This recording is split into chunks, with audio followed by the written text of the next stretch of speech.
Dzień dobry! Guys, labi na sa mga kuha na genius sa 24 oras. Labi na sa mga pambuhat o mga content. Labi na sa political na issue. Ay mo kumpiyansa kay Gapile o napanginingkamot ang sa ni mga NBI karon. Balos biya sila. Anawan ni karon na sa balita guys. Ang babaeng nag-post online ng email o minanipulang pahayag ng Pangulo tungkol sa iligal na droga. Labis ang pagsisisi ng suspect na nagawa umano ang krimen para sa views sa kanyang social media account na kanya raw pinagkakakitaan. Nakatutok si John Consulta. Naiintindihan pala. Kung pinapatawag sa opisina ng NBI, para imbestigahan. Pwede i-delete ko lang, sir. Hindi, kailangan mo pumunta sa opisina talaga. Sinubukan pang magmakaawa pero tuluyang inaresto ng NBI Cebu ang babaeng ito sa Oslo dahil sa isang mapanirang post online. Kinopya at ineditraw ng 39 anyos na suspect ang post ng isang media network kaugnay sa isang pahayag ni Pangulong Bongbong Marcos para baguhin ang mensahe nito ukol sa iligal na droga. Ito yung post in question. Legal na daw ang droga bago angry face na emoji. Grabe naman ka, Marcos.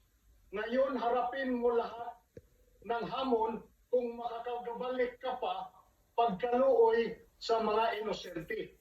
In-raise namin with the coordination with the Office of the Director.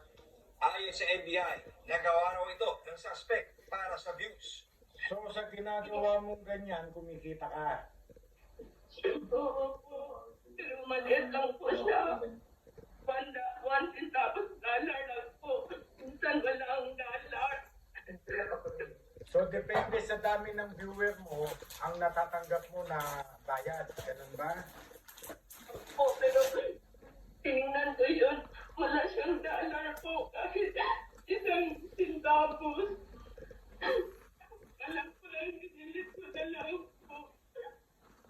Mensahe niya sa Pangulo. Sorry, pasawari niyo ako. Hindi talaga ako. Wala na trabaho. Violation ng Article 154 ng Revised Penal Code. Yun ay illegal use of publication in relation to cybercrime law. Ang penalty niyan ay 6 months and 1 day to 6 years plus a fine of not more than 200,000 pesos. Unti-unti na kami, kumukuha kami, nakikipag-cooperate sa amin ang Facebook, nakikipag-cooperate ang TikTok. Eto na po. Kaya warning sa kanila. Para sa mga mabibiktima ng ganitong mapanirang post online, bukas daw ang tanggapan ng NBI para aksyonan ito. Para sa GMA Integrated News, John Consulta, nakatutok 24 oras.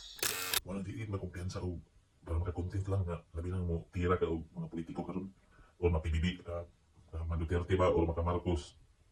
Hindi kita magpalabi o kuan post kay labi na kung atong feel gid na labi na mamiki ka gyud para na lang gyud ma-post ma-content. Eh pwede na mo aksyon ng NBI na di ako kumpiyansa guys. Ano to si atong kauban na vlogger. Magbuhat-buhat gid siya o kuan parang nagi siya mag-post nga matrending siya. Na-trending gid siya. Ana na lang kaysa post lang mo tag kuan marag ma sa kunsa basta kalingaw, ano yan, di lang tamang magpalabig pandaot. Tapi nagkaroon giinit kayang politika.